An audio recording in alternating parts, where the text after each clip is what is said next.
بسم الله والحمد لله واللهم صل وسلم وبارك على سيدنا محمد وعلى آله وصحبه أجمعين. يا ريت ما ننساش نذكر الله في التعليقات، وكمان نصلي على النبي عليه الصلاة والسلام. يلا بينا نبدأ قصتنا.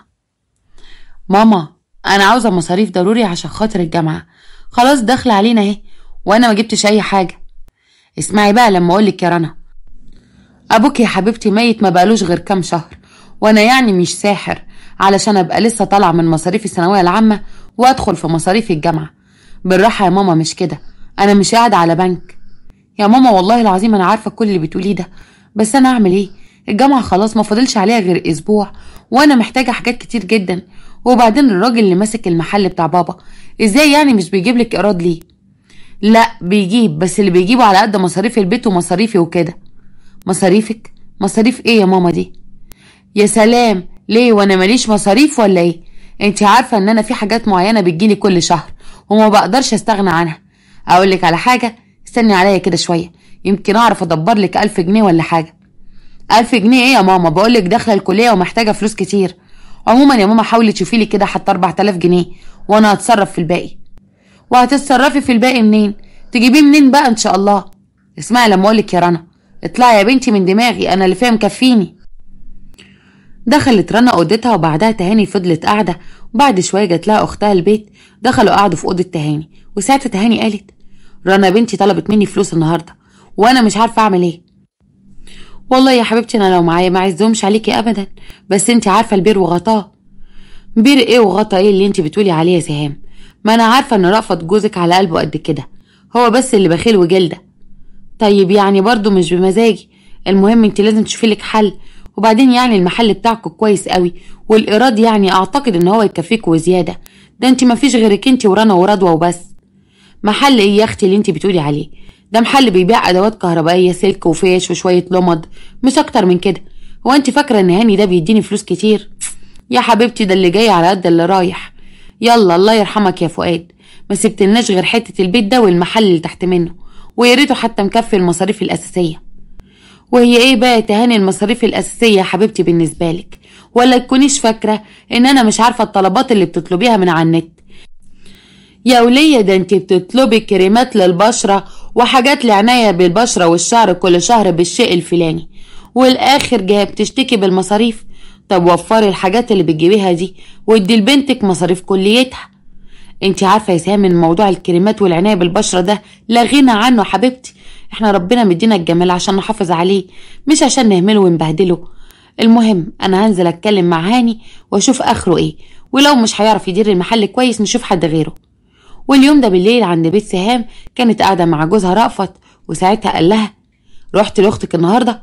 انا مش فاهم انت ليه ما بترضيش تخليني اسال عليهم واساعدهم كمان.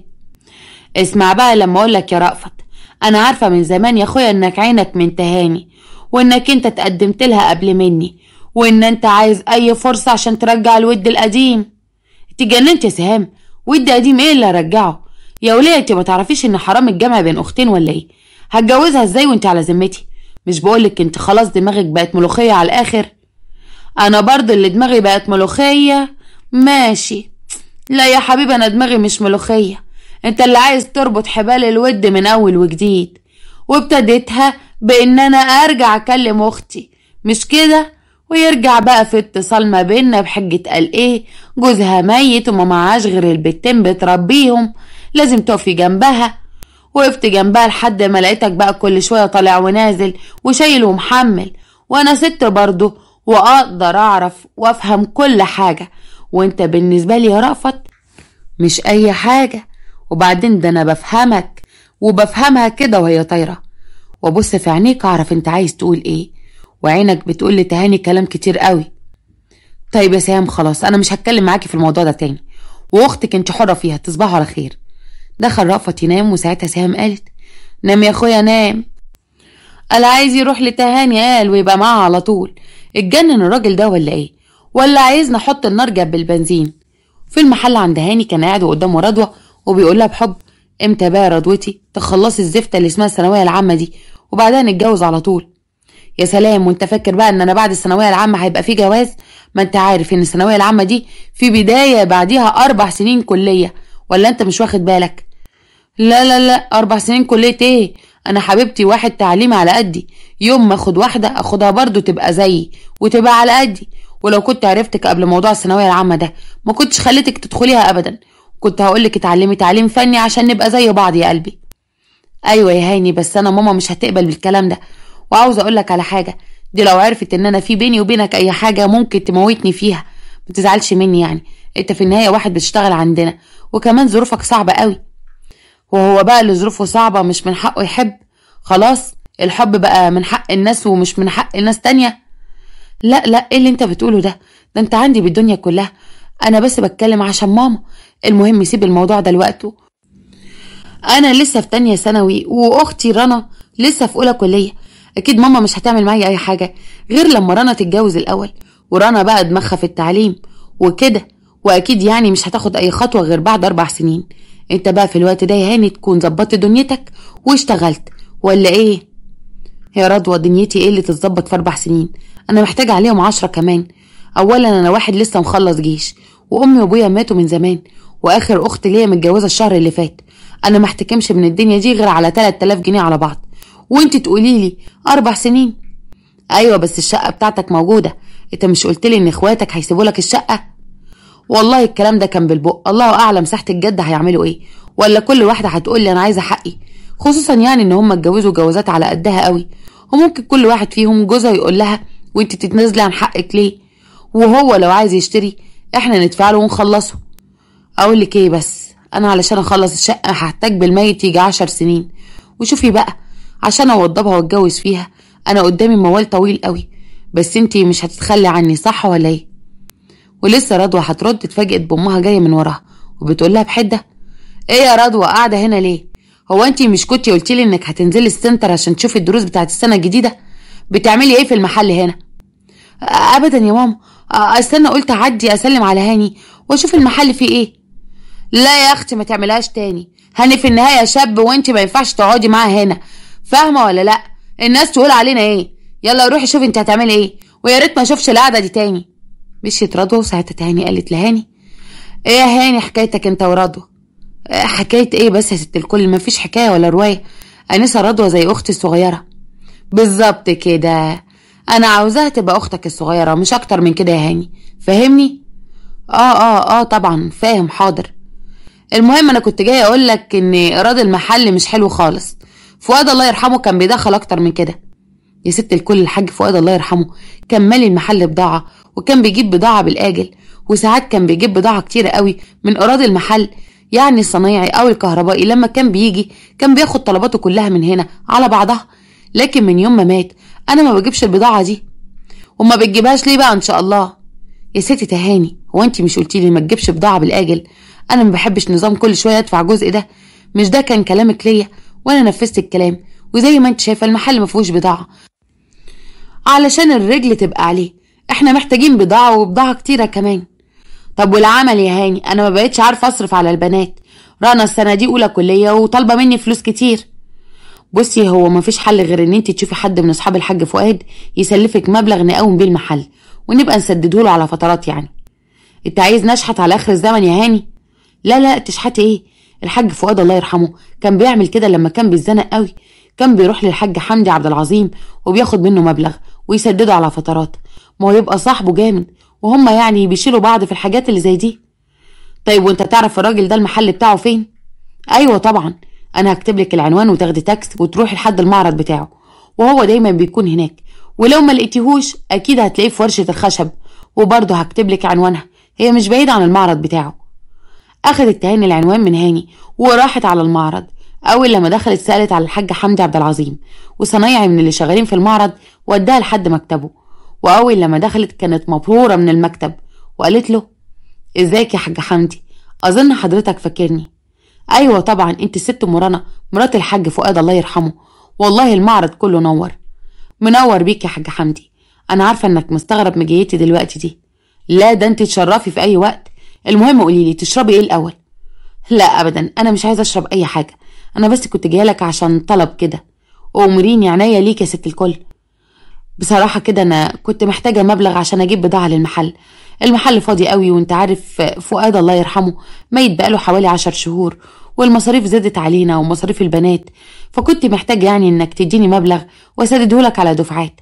اخص عليك يا ست الكل، كده برضو تبقي محتاجة فلوس وما تقوليش انت تيجي وتاخدي اللي انت عايزاه من غير بقى ما تبقي محرجة ولا بتقدمي الكلمة وتأخري 10 بالطريقة دي. ما انت برضو يا حاجة حمدي ما بتسألش خالص، وكأن يعني فؤاد ده طالما مات يبقى خلاص اللي بينك وبينه اتقطع. لا لا لا، الحكاية مش كده ابدا. فؤاد الله يرحمه من قبل لما يموت وهو كان متضايق من موضوع ان حد يجيله ويبقى له صلة بأهل بيته، طول عمره كان كده ما انت عارفة. هو فعلا ما كانش بيحب حد يزورنا خالص، حتى جوز اختي كان منعه عن البيت، كان منعه انه يجي اصلا. يلا القصد الله يرحمه بقى كان قاطع علاقتنا بالناس كلها. لا لا لا، هو فعلا كان عنده حق حضرتك، يعني بسم الله ما شاء الله يتغار عليكي. وانا كنت بحترم ان هو ما بيحبش حد يدخل بيته، كل واحد هو حر. الله يكبر بخاطرك يا حاجة حمدي، انا عارفة انك بتجاملني. لا والله انا مش بجامل خالص، وانتي ما بتبصيش لنفسك في المراية ولا ايه؟ بسم الله ما شاء الله. وبعدين دي لو دبلت الوردة بتفضل ريحتها فيها برضو ولا ايه؟ طيب ماشي، هتبعتلي المبلغ على المحل ولا ابجيلك مرة تانية اخده من هنا؟ لا لا لا، انتي بتتكلمي ازاي؟ انتي هتاخدي الفلوس وانتي ماشية. طبعا دقيقة واحدة، ثواني. رجع حمدي ومعاه الفلوس، وساعتها تهاني قوي لما شافتها قالت الفلوس دي كلها؟ المبلغ كبير قوي، انا مش هقدر اسده على دفعات زي ما قلت لك كده. يا ستي بس خديها ومالكيش دعوه، المهم اسمعي لما اقولك، الفلوس دي يا دوب عشان تقوم المحل وترجعه زي ما كان. فؤاد عايش الله يرحمه، لو احتجت اي حاجه تانية متحمليش هم حاجه، خير ربنا كتير. ويا ستي سدديهم زي ما انت عايزه او ما سددهمش خالص. لا ازاي ما سددهمش؟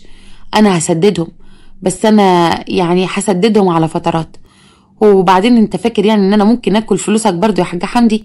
ده انا حتى كده هبقى واحدة قليلة الاصل. رجعت تهاني على البيت وهي معاها المبلغ ده كله، ادت لرنا الفلوس اللي طلبتها، ونزلت على هاني ظبطت المحل وخلت لنفسها مبلغ كبير قوي عشان تجيب بيه بقى لبس وحاجات كتير. دخلت عليها بنتها رضوى ولقيتها جايبة حاجات كتيرة قوي، فقالت لها باستغراب ايه يا ماما الهدوم والحاجات دي كلها؟ انت هتلوني ولا ايه؟ هو الكحلي والبني بقوا الوان اليومين دول، ما هو مغوامق اهو.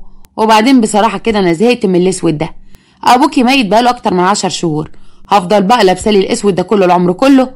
انا لسه صغيرة يا حبيبتي، ده انا جبتكوا كده في رجليا. طيب يا ماما ماشي، حس كده بقى انا محتاجة فلوس ضروري عشان السنتر، اسجل المواد بتاعت تانية ثانوي. هو انتوا ما بتشوفوش وشي غير لما بتقولولي هاتي فلوس؟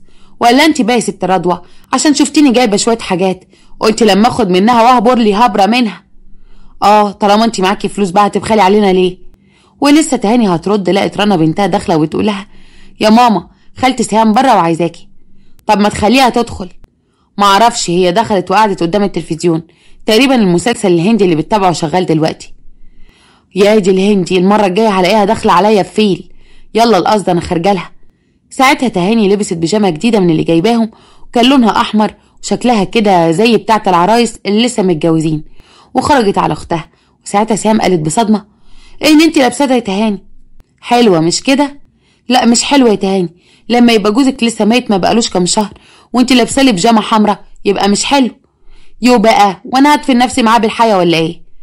طيب يا اختي عموما انا كنت جايه عشان اقولك انك ممكن يعني تاخدي كارد عشان تظبطي الدنيا البايظه اللي عندك دي. لا يا ستي شكرا، الله الغني عن موضوع القروض ده.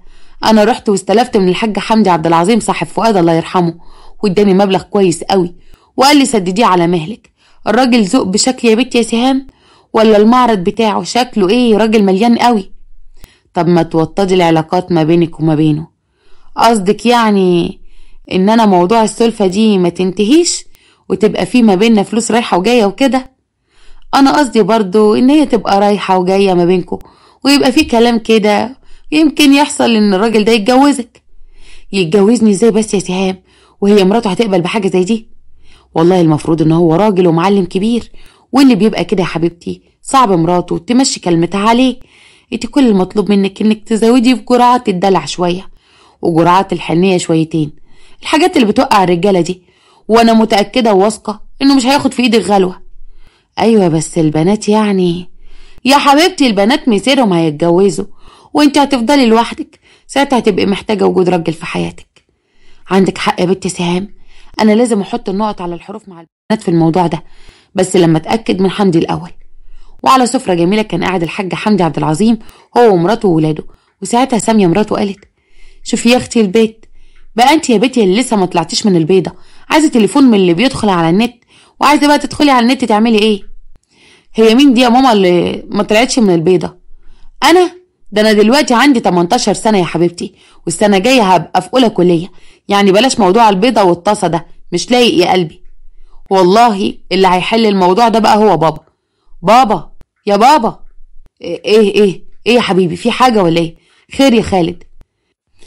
لا بقى، ده انت مش معانا خالص، اللي واخد عقلك يا حاج. لا عادي، بس اصل كنت بفكر في حاجة كده. تصوري سامية مرات فؤاد صاحبي جات لي النهاردة. فؤاد مين؟ فؤاد اللي مات من كام شهر، صاحب محل ادوات الكهرباء. تلحقتي نسيتيه؟ انا افتكرته يا بابا، عمو فؤاد اللي انت بعتني قبل كده انا وخالد عشان نجيب طلبات الدور اللي فوق بتاعه اللمبات والحاجات دي من عنده، صح؟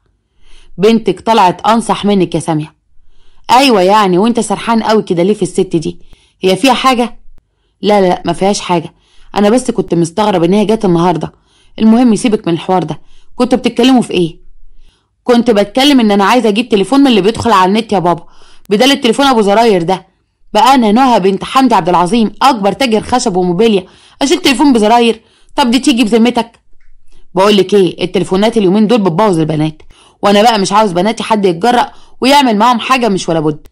تمام، هتفضلي شايله التليفون ابو زراير ده لحد لما تتجوزي. وانت يا ولاء نفس الموضوع.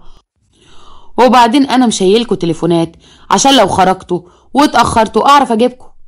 والله العظيم ده ظلم، انا اصحابي كلهم شايلين التليفون اللي بيدخل على النت، اشمعنى انا؟ وبعدين يعني امال انت مدخل النت في البيت ليه؟ النت ده انا اللي مدخله مش بابا خالص.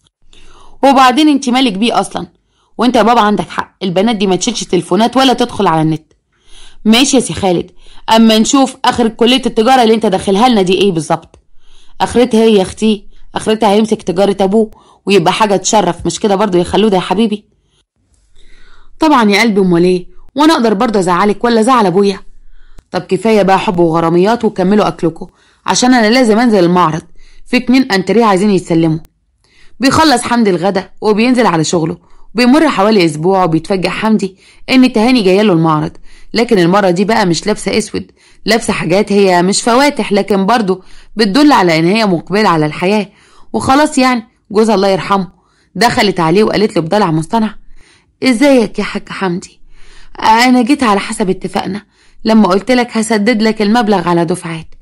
انا جبت بضاعة للمحل، واول لما ربنا كرمني قلت لازم اجي اسدد لك ولو جزء بسيط من الفلوس اللي عليا.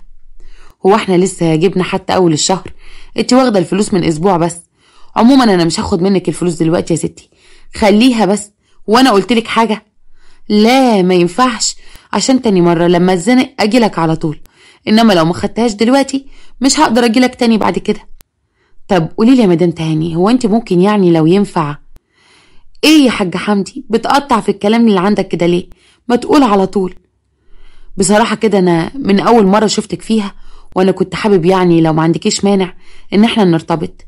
انت بتقولي انك واحده وحدانيه وما عندكيش غير البنتين، واكيد محتاجين راجل يدخل ويخرج عليكم، ولا ايه؟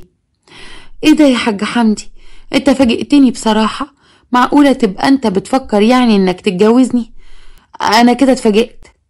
انا اسف، اعتبري ان انا ما قلتش حاجه، وزي ما احنا برضو واللي انت عايزاه تقدري تاخديه في اي وقت. فؤاد الله يرحمه. وبعدين بقى استنى، بالراحه يا حاج حمدي، انا مش قصدي اللي انت فهمته ده خالص، انا قصدي ان انا اتفاجئت مش اكتر من كده. عموما انا هفكر في الموضوع، ولو شاورت البنات ولقيت ان الدنيا تمام هقول لا ليه. وليكي عليا لو وافقتي هيبقى ليكي بيت من بابه انتي والبنات، ما هو اكيد يعني مش هخليكي تعيشي في نفس البيت اللي فيه ام الولاد. تمام يا حاج حمدي، انتظر مني رد في اقرب فرصه. وفي البيت عند حمدي وبالتحديد في اوضه نومه كانت داخله ساميه وبتقول له بحب: اسكت يا حمدي، اما انا النهارده رحت لمحمد السايغ وجبت منه شويه غوايش، انما ايه من الاخر الغوايش الجديده اللي طالعه ترند دي شكلها يهبل يهبل. وماله يا ست، تعيشي وتجيبي، وكل اللي انت عاوزاه قبل ما تطلبيه بيكون عندك كمان. ربنا يخليك ليا يا رب، انا كمان ناويه اجيب شويه حاجات كده في البيت واغير الانتريه، بقالنا 4 سنين ما غيرناهوش. وماله، اعملي كل اللي انت عاوزاه، هو انا بمنع عنك فلوس؟ خير ربنا كتير والحمد لله. ربنا يزيدك من نعيمه يا رب ويحقق لك كل اللي انت طالبه. ايوه الله يكرمك، دايما ركزي على الدعوه دي، يحقق لي كل اللي بتمناه. اصل في حاجه كده بتمناها اليومين دول، ولو حصلت هيبالك الحلاوه. طب ما تقولي هي ايه عشان لما ادعي وانا على يقين. لا لا لا، انت ادعي بس ربنا يكتب لي الخير وخلاص، وهي الدعوه هتستجاب. ربنا يحقق لك مرادك في الخير يا اخويا. وعندي تهاني كانت قاعده مع بناتها وبتقول لهم على موضوع جوازها من حمدي. ساعتها رنا قالت لها بغضب: ايه يا ماما اللي انت بتقوليه ده؟ حمدي مين اصلا اللي انت عايزه تتجوزيه ده؟ وبعدين انت ازاي هتتجوزي في السن ده؟ لا والله، سن ايه يا بنتي يا ام سن؟ انت فاكراني عندي كام سنه يا حبيبتي؟ ده انا جبتك وانا عيله. وبعدين شرع ربنا ما حدش يقدر يقول في حاجه. ابوك الله يرحمه لما مات ما سابلناش غير البيت ده والمحل اللي تحته، ودول يعني مش هيقدروا يوفروا لنا كل اللي احنا محتاجينه، عشان كده لازم اتجوز. اسمعي بقى لما اقولك، انا مش هسيب بيت ابويا مهما حصل. يعني موضوع ان احنا ننتقل بيت الراجل اللي انت عايزه تتجوزيه ده مش هيحصل. وبعدين ده راجل ما عندوش دم، ازاي يبص لمرات صاحبه؟ غولي يا بت من وشي، انت اصلك نسيتي تتربي ازاي تكلميني بالطريقه دي؟ وانت يا ست رضوى ما سمعناش نفسك معانا يا حبيبتي. بصراحه ماما انا شايفه ان الموضوع ده ملوش لازمه، وكمان موضوع ان احنا نتنقل في بيت تاني ده ما ينفعش. احنا لازم نتربى في بيت ابونا. وايه اللي يخلينا نروح بيت الراجل اللي انت عايزه تتجوزيه ده؟ ما تتجوزيه وافضلي عايشه معانا هنا ويفضل داخل خارج علينا. انت بتقولي انت كمان عايزه راجل غريب يدخل بيتنا بعد بابا الله يرحمه؟ ده مستحيل. طب بصي بقى يا حلوه انت وهي، انا الراجل ده هتجوزه، يعني هتجوزه. ده راجل مرتاح وتاجر كبير ومش زي ابوك الله يرحمه اللي كان بيتاجر لي في شويه اسلاك ولمبات. انا عايزه التجارات الكبيره اللي فيها الفلوس والذهب والحاجات اللي انا اتحرمت منها. اللي فيكوا عاجبها الكلام تمام، واللي مش عاجبها انتوا احرار. يعني ايه احنا احرار؟ مش فاهمه ماما. يعني منكم لنفسكم يا حبيبتي، مش هصرف عليكم. حضرتك يا ست رضوى تسيبك بقى من الثانويه العامه الحلوه دي وتنزلي تشتغلي عشان تصرفي على نفسك. وست رنا اللي لسانها مترين قدامها تروح هي كمان تشوف لها شغلانه وتصرف على كليتها. انا مش هصرف على حد. ومين قالك بقى يا ماما ان احنا هنسمح لراجل غريب انه يصرف علينا؟ احنا اصلا مش هنرضى بيه. احنا محل بابا يصرف علينا وعلى تعليمنا كويس قوي. ومين قالك كده يا روح الروح؟ ان ساعتها هيبقى في محل بابا، مش هيبقى في منه الكلام ده. هو انا برضو مش هسيب بنتين هنا واسيب شاب زي هاني هو اللي بيدير مصالحكم. مستحيل يا قلبي انتي وهي، انتوا ما عندكمش خيارات. انا هتجوز حمدي وانتوا هتعيشوا معايا سواء قبلتوا او رفضتوا. خلاص، وانا موافقه ان انا اشتغل واصرف على نفسي وعلى كليتي، ورضوى كمان هتبقى زيي. لا مالكيش دعوه بيا خالص، انا حبيبتي ما اقدرش على الكلام ده. عايزه تعمليه كده اعمليه مع نفسك، لكن انا لا. ايه اللي انت بتقوليه ده يا رضوى؟ يعني انت موافقه على كلام امك؟ جدع يا بنتي يا رضوى، طول عمري وانا بقول انك النسخه المعدله مني. دخلت رنا اوضتها وهي متضايقه قوي من تصرفات امها واختها، وفي نفس الوقت مصدومه. دخلت وراها رضوى وقالت: في ايه يا رنا؟ انت مخصماني ولا ايه؟ ابعدي عني خالص يا رضوى، انا مش عايزه اتكلم معاكي. وانا اللي بقول ان انت هتقفي قصاد ماما معايا؟ اتاريكي الموضوع جاي على هواكي. طول عمرك ظلماني. انا في ثانويه عامه يا رنا، مش زيك. انا محتاجه ماما لكن انت لا. وبعدين هو مش سامح بتاعك ده قالك انا مستعده اتقدم لك في اي وقت. خلاص خليه يجي ويتقدم لك وتجوزيه وكملي عنده يا اختي دراستك. ايوه يا رضوى، بس انت فكرك ان ماما ممكن توافق على حاجه زي دي؟ وبعدين هو انا هعرف اجهز نفسي منين بقى؟ والكلام ده ما انت عارفه ان هي منشفاه علينا ازاي من يوم بابا الله يرحمه ما مات. بالعكس، هي بقى ساعتها هتخلي الراجل ده يساهم في الجهاز بتاعك، ومش بس كده هتقف جنبك وتساعدك. يعني لما تروح البيت الجديد ومعها واحده افضل يعني ما يبقى تروح وهي معاها 2. خلاص انا هتكلم مع سامح بكره في الجامعه، واللي فيه الخير يقدمه ربنا. تاني يوم في الجامعه كانت قاعده رنا مع سامح وبتقوله على اللي حصل. ساعتها سامح قال لها بفرحه: والله انا ما صدقتش نفسي اصلا لما قلت لي اجي اقابلك دلوقتي. معقوله خلاص انا ممكن اتقدم لك ومش هتخليني استنى 3 سنين؟ ايوه يا سامح، انا عارفه ان انت خلصت كليتك وبتشتغل دلوقتي مع باباك، ممكن تتجوز في اي وقت، ومقدره برضو ان انت متمسك بيا. بس بصراحه انا مش هقدر استحمل ان ماما يكون معاها حد في البيت، وواحد تاني غير بابا. عشان كده جيت على بالي وقلت لو عندك استعداد يعني. طبعا عندي استعداد، واستعداد جامد جدا كمان. قوليلي بس اجي اقابل مامتك امتى، وانا وبابا هنتفق على كل حاجة. بص يا سامح، انا بصراحة كده مش هبقى جايبة جهاز يعني زي اي عروسة. اكيد انت فاهم ان ماما ممكن يعني ما تلحقش تجهزني في المدة الصغيرة دي، وانا برضو مش عاوزاها تجيب فلوس من الراجل اللي هتتجوزه ده. طبعا انت فاهمني، يعني انت اللي هتشيل الليلة كلها، وانا وعدك بعد ما اتخرج هشتغل واديك الفلوس بتاعت الجهاز اللي المفروض انا كنت اجيبه. يخرب بيت عقلك يا رنا، اول مرة اعرف انك طاقة قوي كده. ايه يا بنتي الكلام الفاضي ده؟ ايه اللي انت بتقوليه ده واحنا في بينا الكلام ده؟ عموما انا مش هعتب عليكي في اللي انت قلتيه. انا اهلي ناس محترمين وهتكلم معاهم وهيقدروا الظروف اللي انت فيها. اهم حاجة بس انك تبقي في بيتي وتنوري بيتي. متشكرة قوي يا سامح، بس في طلب تاني لو سمحت. عايزة اكمل دراستي بعد الجواز، يعني انا لسه في سنة اولى، وانا هحاول اخلي ماما تأجل موضوع الجواز من الراجل اللي هي عايزة تتجوزها دي لحد لما اخلص اول سنة، بحيث يبقى فاضل لي 3 سنين بس. ما تقلقيش، انا فاهم كل اللي انت بتقولي عليه ده. راحت رنا اليوم ده واتكلمت مع امها في موضوع سامح وشرحت لها كل حاجة. ساعتها تهاني قالت طب تمام، انا ما عنديش مانع، خليه يجي ويجيب اهله ونتمم الموضوع بعد ما تخلص السنة دي. طيب يا ماما، بس يا ريت يعني انت كمان تأجلي موضوعك ده لحد اخر السنة دي. نعم يا اختي. طب وانا مالي، هتربطيني جنبك ليه؟ هو في ايه يا ماما؟ ده بابا حتى لسه ما كملش سنة ميت. ايه يا ماما في ايه؟ عشان الناس حتى ما تتكلمش. عندك حق يا بنتي يا رنا، انا صحيح ما بعترفش بكلامك يعني، بس الحكاية دي انت عندك حق فيها. خلاص انا هستنى لاخر السنة وهتفق مع الحاج حمدي على كده. حاج. وبيجي سامح هو واهله وبيتمموا الموضوع، وبتروح تهاني علشان تتكلم مع الحاج حمدي وتقوله على كل الظروف. وقتها حمدي بيقول ايوه، واحنا يعني ليه نستنى 6 شهور كمان؟ انت مش شايفه ان دي مده بعيده شويه؟ ايوه، بس انا برضو لما فكرت فيها لقيت برضو ما ينفعش ان انا اتجوز قبل ما فؤاد الله يرحمه يكمل سنه. وبعدين الناس عشان ما تتكلمش بقى كلمتين، ما يقولوش بقى ان جوزها مات وهي ما صدقت وراحت اتجوزت. وكمان اكون اطمنت على البنات، يعني اطمن على البت رنا وما يبقاش معايا غير رضوى. لما اجيلك بيتك ومعايا بنت واحده افضل برضو ما يكون معايا بنتين. ولا ايه يا حاج حمدي؟ مين اللي قالك بس ان انا هبقى متضايق؟ انا مش متضايق خالص، دول بناتي. وبعدين فؤاد الله يرحمه كان غالي عندي قوي. ما تحطيش انت بس في دماغك الحاجات دي. انا عارفه كل اللي انت بتقوله وربنا يبارك فيك، بس قولي انت كلمتهم في البيت عندك ولا لسه؟ ها؟ هي ايه اللي ها؟ يبقى ما كلمتهمش. طيب انت كلمتني ليه بقى واستنيت مني رد طالما ما اتكلمتش مع مراتك وولادك؟ ولا انت ناوي بقى يبقى جوازنا في السر وهم ما يعرفوش؟ لا لا، سر ايه؟ لا يعني انا بخاف من غضب ربنا. انا بس كنت مستني لما انت تردي عليا وبعدين هتكلم معاهم في البيت. انا هجمع العيال النهارده وامهم واتكلم معاهم. وليه تدخل العيال في الموضوع؟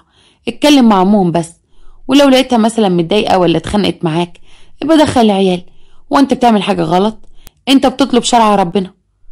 عندك حق، انا هتكلم مع ساميه الاول واعرفها ان انا نويت على الجواز، ولو لقيت بقى رد فعلها ما عجبنيش ساعتها هقول للعيال وهم برضو لهم تأثير عليها. وعند هاني كانت قاعده مع رضوى وبتقوله على موضوع جواز امها وان هم هيسيبوا البيت ويروحوا يعيشوا عند جوز امها. وقتها رد وقلب حزن.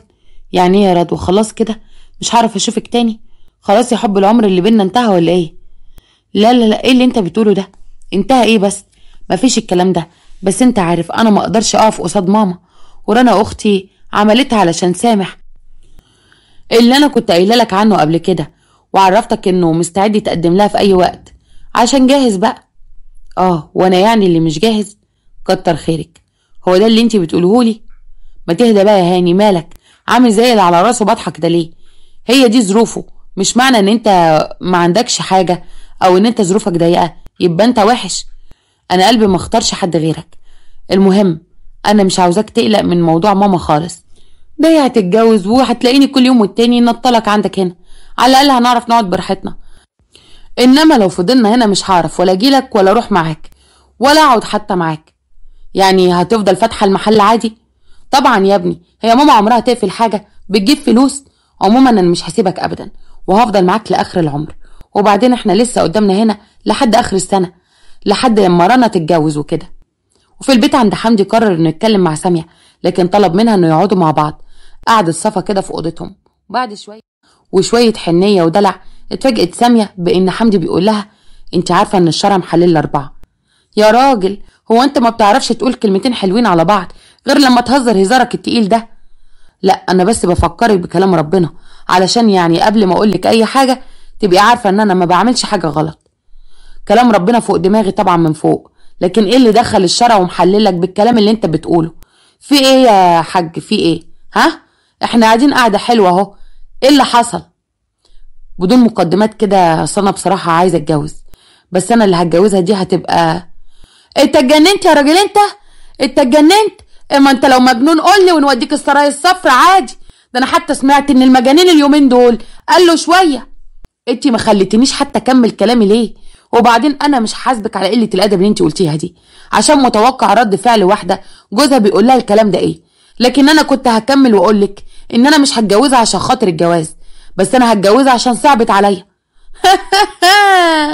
لا، حلوة وجديدة، حلوة قوي قوي قوي وجديدة. مين دي اللي صعبت عليك؟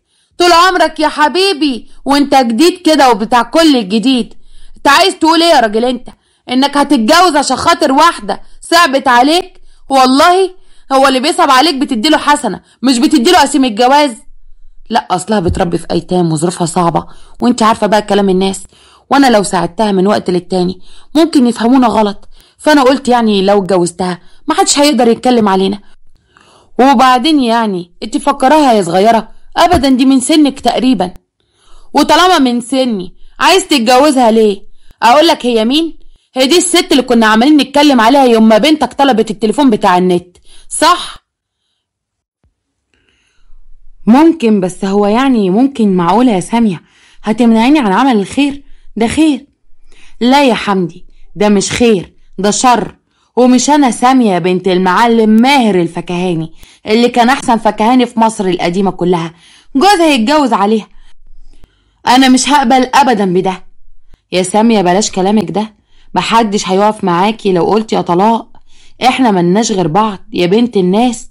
وبعدين طلاق ليه؟ ما احنا عشنا مع بعض 25 سنة اهو، كنت فيهم ونعم الزوج المخلص. يعني احنا بقالنا مؤبد مع بعض، ومع ذلك كنت ونعم الزوج ليكي. فلما اجي بقى اطلب طلب بعد كل السنين دي تعملي كده؟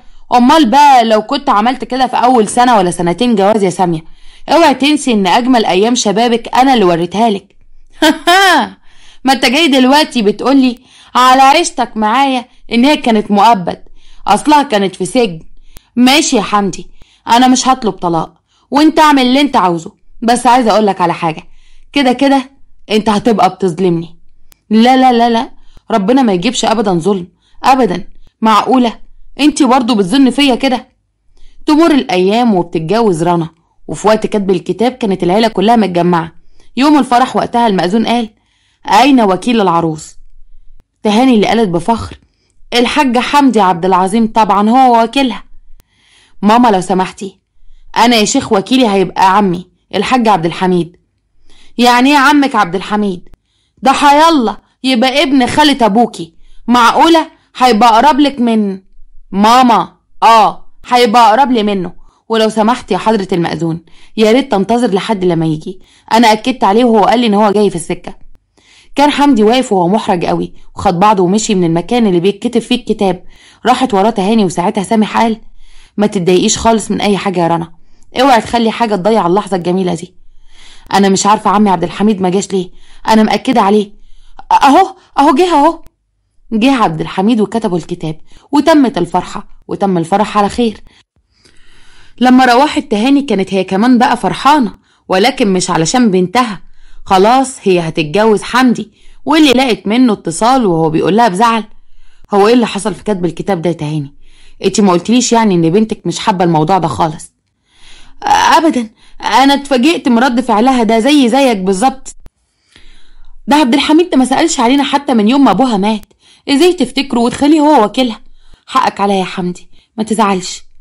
ولا ازعل ولا ما ازعلش، هي ما بقتش فارقه. المهم انت جهزي نفسك واسبوع كده ونكتب الكتاب. البيت جاهز من كل شيء، وبنتك انا اتفقت لها مع مدرسين كويسين قوي عشان يذاكروا لها، وكمان لو احتاجت اي حاجه هيبقى خالد معاها برضو. وهو خالد ابنك ده وحيد على بنتين صح؟ انت كنت قلتلي كده. انا عندي خالد ونهى وولاء. نهى دلوقتي في تانية جامعة وولاء في تالتة ثانوي، يعني نهى تقريبا قد رنا وولاء قد رضوى. ما شاء الله ما شاء الله. طيب خلاص، انا عموما برضو اسبوع هيبقى بالنسبة لي كويس قوي على مجهز الحاجة بتاعت البنت بتاعت رنا. ايوه، ما انت عارف الصباحية والحاجات دي، وبعدها هبقى جاهزة لك خالص. فعلا جهزت تهاني كل حاجة لبنتها، وكتبوا الكتاب بعد اسبوع، وراحت لبيت حمدي اللي جايبه لها جديد. وبتمر الايام وبتبتدي تهاني تعرف قد ايه حجم ثروة حمدي، واللي اكتشفت انه معاه فلوس كتير قوي، وبقت كل شوية تطلب منه طلبات كتير، اشي دهب وشي بيوت وشي يجيب لها عربية، يعني دلعها على الاخر. لحد لما في يوم بعد حوالي 2 اتفاجئ حمدي بتهاني وهي بتقوله: بقولك ايه يا حمدي يا حبيبي، هو مش خالد ابنك دلوقتي هو اللي بيدير تقريبا معظم الشغل؟ ما انت من يوم ما اتجوزتني يا راجل وانا مدلعاك اخر دلع، ورامي انت كل حاجة عليه. خالد هو اللي شايل الشغل كله، بس انت بتسألي ليه؟ طب ايه رأيك بقى لو خالد ابنك ياخد رضوى بنتي؟ ياخدها فين لا مؤاخذة؟ يعني هياخدها فين؟ هياخدها مشوار يا راجل انت؟ قصدي يتجوزها. يتجوزها؟ بس يتجوزها ازاي؟ ده رضوى لسه في اولى كلية. وماله، يتخطبوا السنة دي وبعدها يتجوزوا زي ما عملنا مع رنا كده، ولا انت نسيت بقى؟ وهو حتى يبقى زيتنا في دقيقنا. والله هي فكرة حلوة، بس يا ترى خالد هيوافق؟ نعم يا اخويا، ليه ان شاء الله؟ هو انا بنتي وحشة؟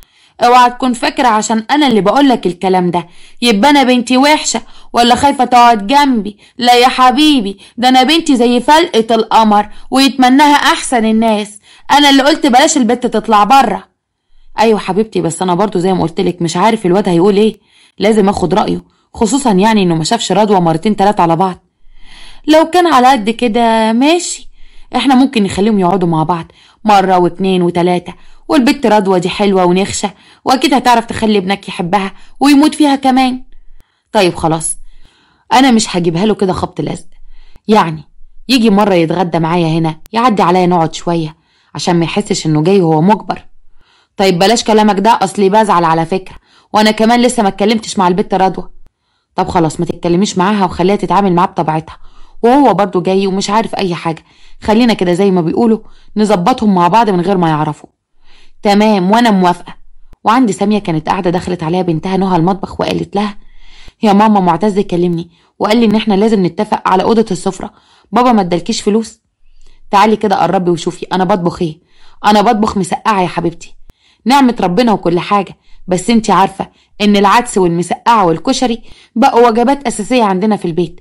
ابوكي من يوم ما اتجوز الزفتة دي وهو ما بقاش يسيب لنا اي فلوس غير فلوس بسيطة قوي، والدلع والذهب والعمارات وكل حاجة بقت لمراته التانية.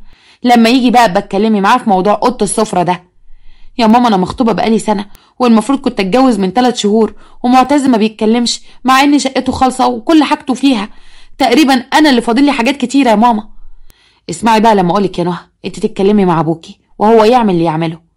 يعني ايه يا ماما؟ خلاص بابا اتجوز والست دي خدته مننا واخدت كل حاجة معاه، ده اللي عند بابا كتير قوي يا ماما، وبعدين اللي في الاصل عند بابا ده كله كان بتاعك، هو ما كبرش يعني غير بفلوسك انتي. ما هو ناسا بقى، ناسا كل ده، السنيورة الجديدة نسيته كل حاجة. وعندي تهاني كانت قاعدة مع اختها وبتقول لها على موضوع رضوى وخالد ده، وقتها سهام قالت باعجاب: لا بجد شاطرة يا بت، عارفة انك مش هتعرفي تخلفي من الراجل، فقلتي تاخدي ابنه الوحيد لبنتك. بجد ده انت زي ما بيقولوا كده يترفع لك الطاقية. عارفة يا بت يا سهام، لو الموضوع ده ماشي زي ما انا مخططه له، يبقى اتفتحت لاختك طاقة القدر، والراجل ده هو وفلوسه هيبقوا في جيبي الصغير. بس البت رضوى دي انا حاسة ان في حياتها حد تاني. لا يا حبيبتي، ولا تاني ولا تالت، بنتك تقطمي رقبتها وتتجوز غصب عنها.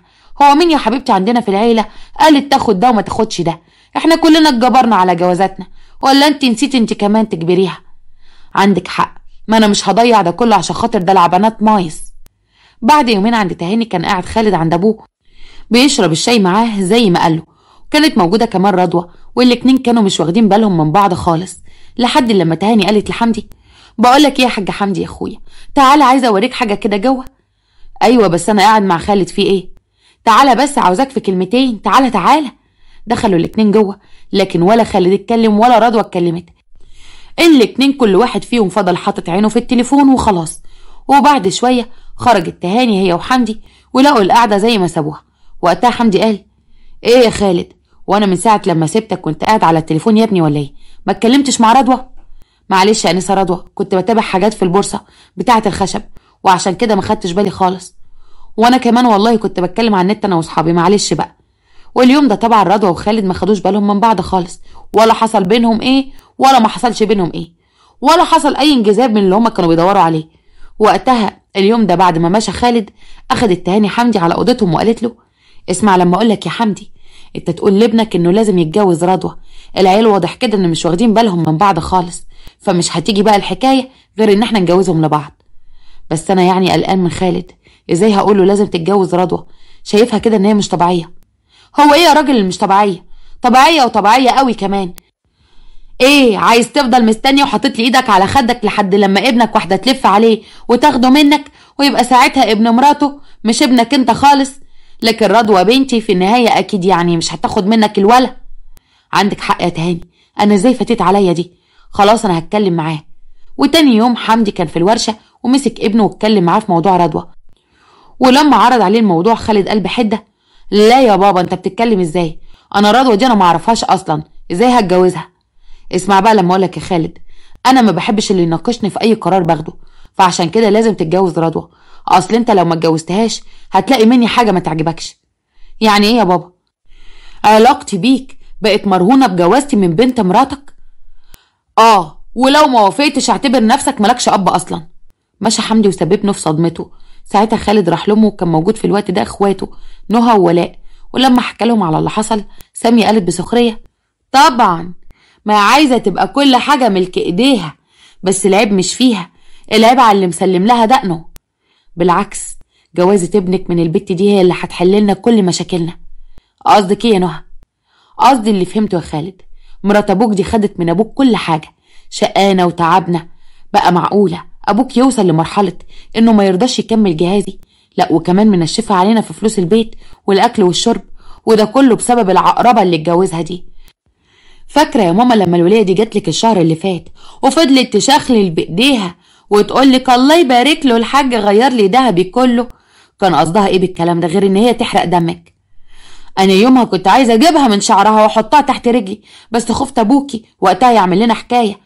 ولا شفت يا بنت يا نهى لما قالت وهي بتدلع: الله يبارك له اشترى لي البيت بتاع صفوت بخيت اللي كان بيتباع على اول الشارع، كنت عاوزة امسكها شقها نصين زي البطيخة.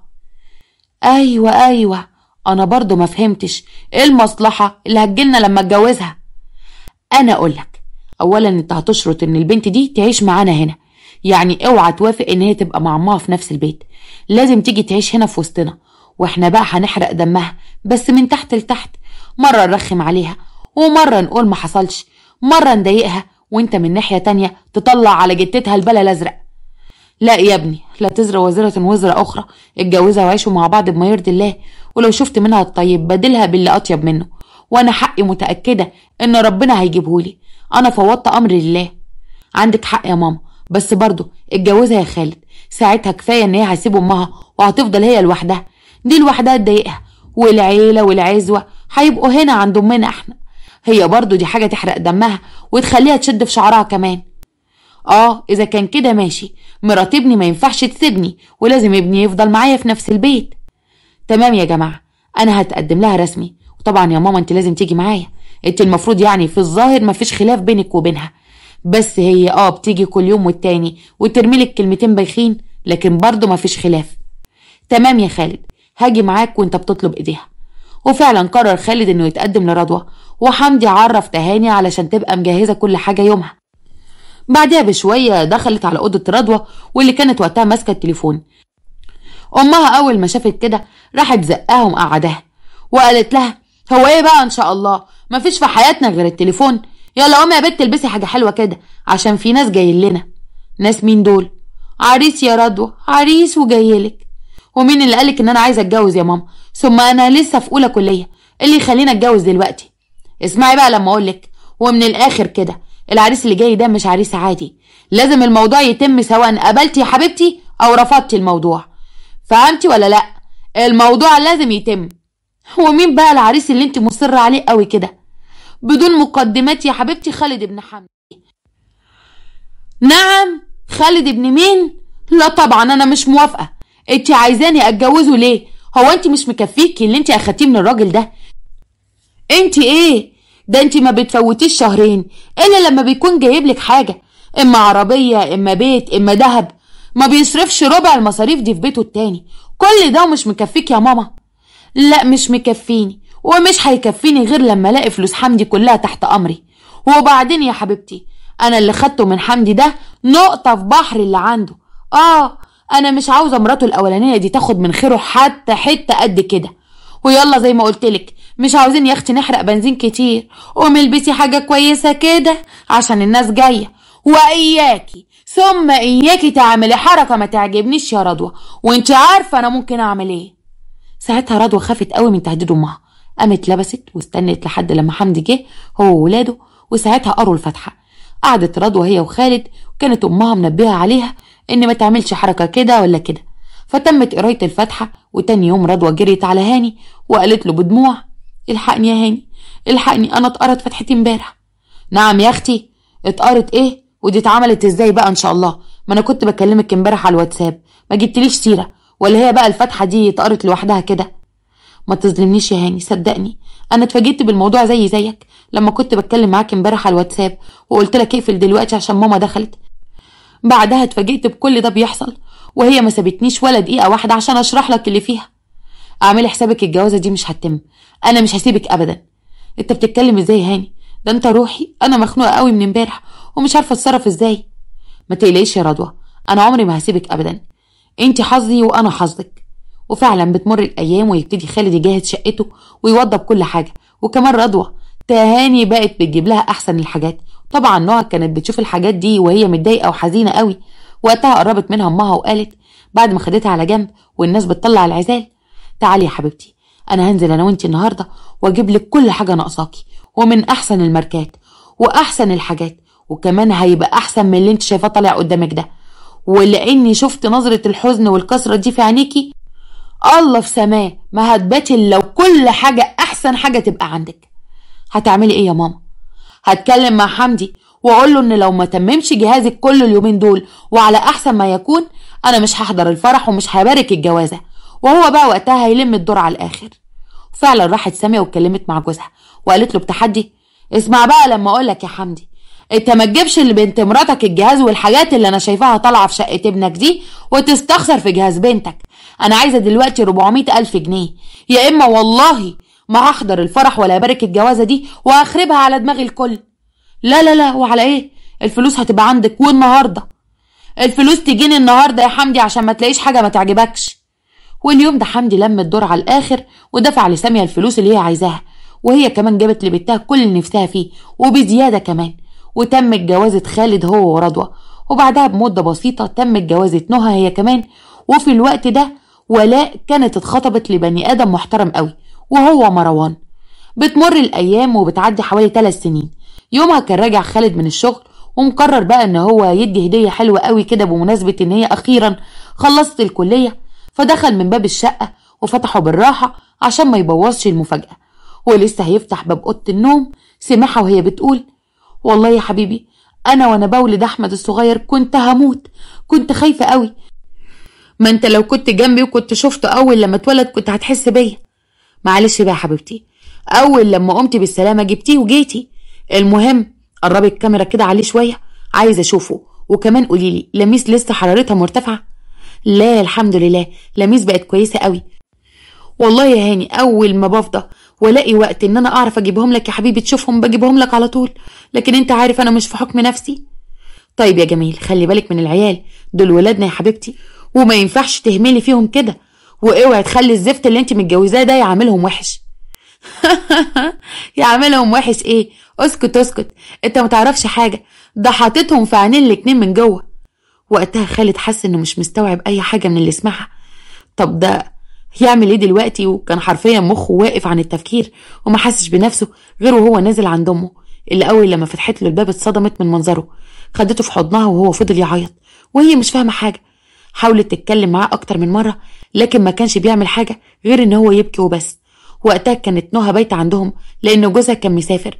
اول لما شافت الوضع ده فضلت تهدي في اخوها لحد بقى لما هو هدى وحكى لهم على كل حاجة. ساعتها سامية قالت بصدمة: يا لهوي، اعوذ بالله من الشيطان الرجيم، اعوذ بالله من الشيطان الرجيم، يا دي العار يا دي العار. بس يا ماما ايه اللي انت بتقوليه ده ربنا يظهر كده انه حب يجيب لنا حقنا لحد عندنا. اللي حصل ده هناخد بيه كل حقنا. اللي خدته العقربة دي هي امها. انت اتجننتي يا نهى؟ انت عارفة يعني ايه ادخل على مراتي واسمع القرف اللي انا سمعته ده؟ ايوه طبعا عارفة، وحاجة تقرف الكلب، لكن انت لازم تتعامل بحكمة. انت تاخد مراتك دلوقتي وتروح بيها على بيت امها وتعرفهم بكل حاجة، ومش بس كده، تهدد امها ان انت هتفضحها وكمان هتقول لابوك على كل حاجة، الا بقى اذا نفذوا لك كل اللي انت عايزه. ايه يا نهى اللي انت بتقوليه ده؟ بقى معقولة هو هيعمل الكلام ده؟ انت مش شايفة اخوكي عامل ازاي؟ يا بنتي الموضوع صعب، ما ينفعش التعامل معاه بالهدوء اللي انت بتتكلمي بيه ده. يا ماما العصبية عمرها ما هتحل حاجة، لكن الهدوء هو اللي بيجيب من الاخر. اسمعي اللي بقولك عليه. وبعدين يا خالد اسمع الكلام ونفذه بالحرف الواحد. طبعا كانت سامية بتعمل كل حاجة عشان تهدي ابنها قبل لما يطلع لمراته. واول لما حس انه قادر يستوعب اللي حصل واللي سمعه، طلع لها وقال لها انه عايز يتغدى النهارده مع حماته، واخدها وراح. وهما بيتغدوا خالد قال بدون مقدمات: مش تباركي لبنتك يا حماتي؟ ما انا كنت هجيب لها هدية حلوة يعني عشان النتيجة طلعت وكده. هي النتيجة طلعت فعلا، بس نتيجة ايه بالظبط؟ في ايه يا خالد؟ وبعدين انت جبت مراتك عشان تتغدى معايا ليه النهارده؟ ما انت عارف ان ابوك مسافر دمياط، يجيب خشب من امتى يعني وانت حنين قوي كده على حماتك؟ ده انتوا من هنا ورايح هتشوفوا مني حنية ما حدش شافها ولا هيشوفها. بقولك ايه بقى يا تهاني، سوري يعني ان انا هرفع الالقاب، اصلها انا ناوي ارفع حاجات كتيرة قوي. ايه ده؟ في ايه؟ انت بتتكلم كده ليه يا خالد؟ انت من ساعة لما قلت لي يلا عشان نتغدى عند مامتك وانا شاكة في تصرفاتك. هو في ايه؟ وقتها خالد رجع راسه لورا وقال: انا هقولك في ايه. بص يا تهاني، من غير شوشرة كده وبكل هدوء، كل مليم كتبهولك ابويا يكون متحول لي بكرة الصبح باسمي. ده بالنسبة للحساب اللي في البنك.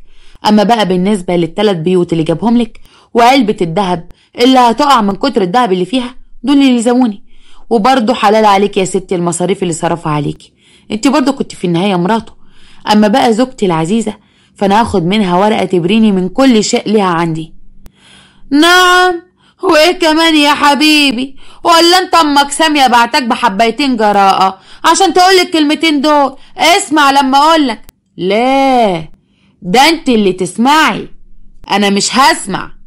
بنتك المحترمة على علاقة زي الزفت بالراجل اللي شغال عندكم هناك في المحل، يا ريتها اي علاقة، دي علاقة منيلة ب60 نيلة، لدرجة ان لميس واحمد ولادي حبايبي مش ولادي، تخيلي. وقتها رضوى لما سمعت الكلام ده وقعت المية من ايديها وبقت في حالة غريبة. بصت تهاني ناحيتها وطبعا يعني شافت الارتباك عامل ازاي وقالت: يا نهارك مهبب بهباب عربيات يا بعيدة، انت يا بنت عملتي ده كله؟ انتي وقولي اللي بيقولوا خالد ده غلط. يا ماما انا قلتلك 100 مرة ان انا مش عايزة اتجوز خالد وان انا ما بحبوش، وانت اللي اجبرتيني. كل ده ليه؟ علشان خاطر فلوس عم حمدي. وقتها قعدت تهاني وهي حاطة وشها بين ايديها وقرب منها خالد وقال: ايه يا توتو، هدي نفسك. ايه نفسك اتسدت عن الاكل ولا ايه؟ بصراحة بعد اللي سمعتيه ده الله يكون في عونك. انت اللي زيك المفروض يجيلها السكر ولا يجيلها الضغط فتتشل ولا تنجلط فتموت، لكن انا ممكن اعدي ده كله. بجد يا خالد انت ممكن تعمل كده؟ طبعا يا توتو ممكن اعديه، بس تنفذي كل اللي طلبته منك يا حبيبتي من شوية.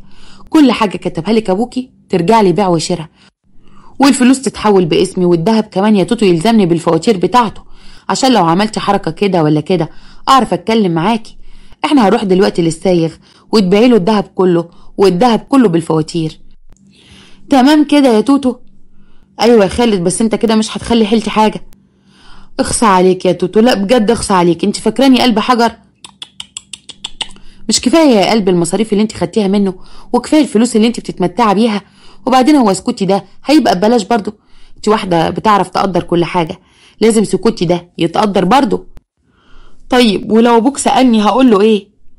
هو ابويا برضو هيدور وراكي يا توتو؟ ما تقلقيش يا حبيبتي، كل ده هيبقى بتاعي بالورق وبس. انا قلتلك سكوتي ما يبقاش ببلاش. يلا انا همشي انا واخدك بكره بقى بدري عشان نروح للشهر العقاري. وانت يا رضوى يا حبيبتي ابقى ودي الولاد لابوهم عشان يملي عينه منهم براحته، ما انت اكيد هتفضلي قاعده اليومين دول عند مامي، مش كده برضو يا توتي؟ مشى خالد وهو حاسس ولأول مرة انه بياخد حقه وحق امه وحق كل حاجة وحشة شافوها من يوم ما تهاني دخلت حياته.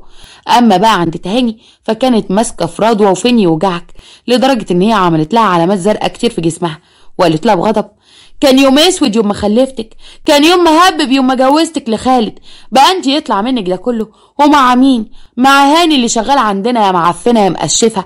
بقى انا مجوزاكي راجل محترم ما فيش منه اتنين وانت تعملي كده، وهو بسبب عمايلك دي هنضطر نعمل كل اللي قال عليه واحنا حاطين في بقنا جزمه وما نقدرش نتكلم. يا ماما حرام عليكي بقى، كفايه لحد كده.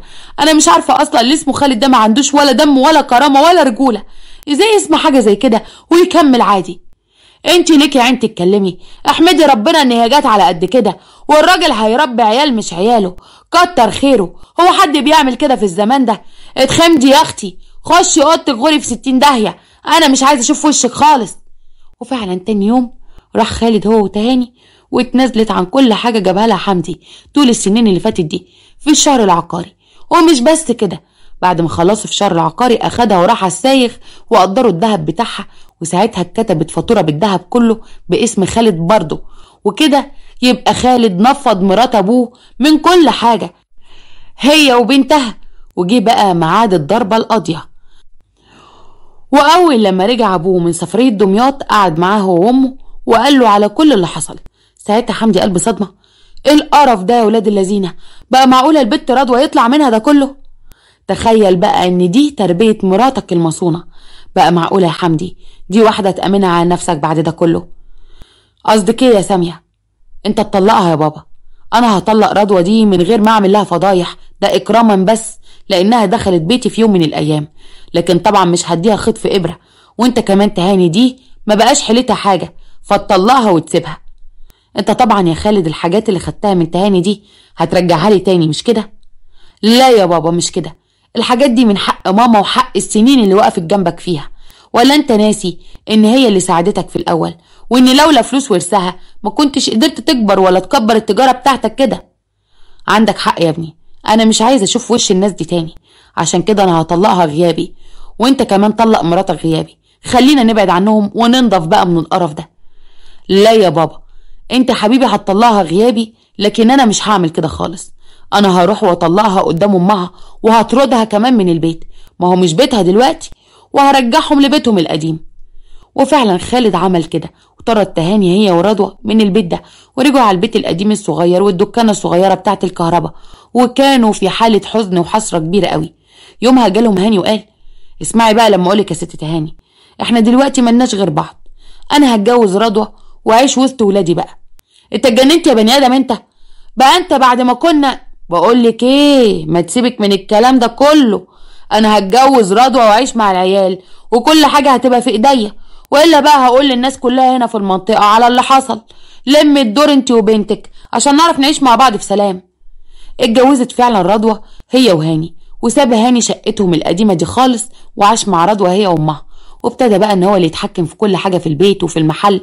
وفي يوم وهو في المحل دخلت عليه تهاني وقالت له بحده: انا مش قلتلك تسيب لي 1000 جنيه عشان عاوز اجيب طلبات للبيت من السوق؟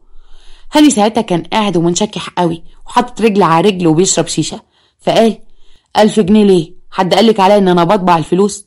اسمعي لما اقولك، هم 200 جنيه هم، واي حاجه بتجيبيها تعرفيني انت جبتيها بكام وقد ايه، وانا برضو هسال من وراكي عشان اشوف لا تكوني بتخنصري من ورايا فلوس.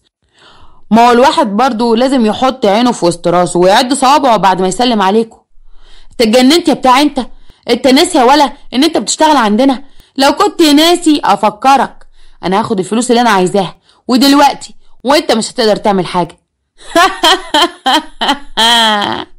الكلام ده كان زمان يا حلوه، قبل كده، انما احنا ولاد النهارده، والنهارده انا اللي بقول الكلمه كلمتي والشورى شورتي، انا اللي بمشي البيت ده على مزاجي وعلى كيفي، واللي بقولك عليه هو اللي هيمشي. ويلا بقى علشان ما تطيريش الحجرين من نافوخي. وطبعا ده كان ملخص بسيط قوي للي بيحصل في البيت عند تهاني، اللي بسبب طمعها خسرت كل حاجة واتحققت حكمة العدل في الأرض، وهو إن دايما الطماع نصيبه ناقص. وعند سامية كان قاعد معها حمدي وبيتوسل لها وبيقول: خلاص بقى يا سامية، خلاص بقى حبيبتي، أنا والله العظيم ندمان على كل اللي حصل مني ده، اوعي تفضلي زعلانة مني وواخدة جنب مني كده، والله العظيم كان غصب عني، انتي مراتي وام ولادي، وخلينا نرجع زي زمان. زمان ده تنساه خالص يا حمدي، قول للزمان ارجع يا زمان، انت عايشتني اسوأ ايام في حياتي، انت كنت بتستخسر تديني مصروف البيت، بقى معقولة انا بنت اكبر معلمين في السوق يتعامل معايا كده؟ علشان خاطر مين؟ ها؟ ده انا لولا ان انا شايفاها عيبة كنت اتطلقت منك، لكن انا هتطلق منك ازاي وانا عندي احفاد؟ ولا انت نسيت ان بنتك ما شاء الله ربنا عوض عليها بالذرية؟ عشان كده بقى سيب الايام تداوي اللي ما بينا، ولو داويته تمام، لكن لو ما داويتوش يبقى خلاص، انما راجل ومراته لا، خلاص انتهينا. وبكده تكون خلصت حكايتنا اللي يا رب نكون فهمنا وتعلمنا منها يعني ايه الطمع دايما بيقلل الجمع. ولو اي واحدة بتتجوز واحد وبتاخده من وراته وبتاخد اللي وراه وبتفتكر ان ده ذكاء منها، بالعكس ده قمة الغباء، لان دايما في ربنا وهو حكم العدل ولازم يجيب حق المظلوم. يا رب تكون القصة عجبتكم، ونشوفكم ان شاء الله في قصة جديدة، واتمنى ان انتوا تقولوا لي رأيكم في القصة في التعليقات. لو وصلتوا معانا لنهاية القصة الطويلة دي يا ريت ما تنسوش تحطوا لنا لايك للقصة، والله تعبنا فيها قوي. وكمان يا ريت ما تنسوش تشتركوا في القناة وتفعلوا الجرس على زر الكل علشان يوصلكم مننا كل جديد واي اشعار بننزله في اي وقت. اشكركم جدا واشوفكم في قصة جديدة، وسلام عليكم.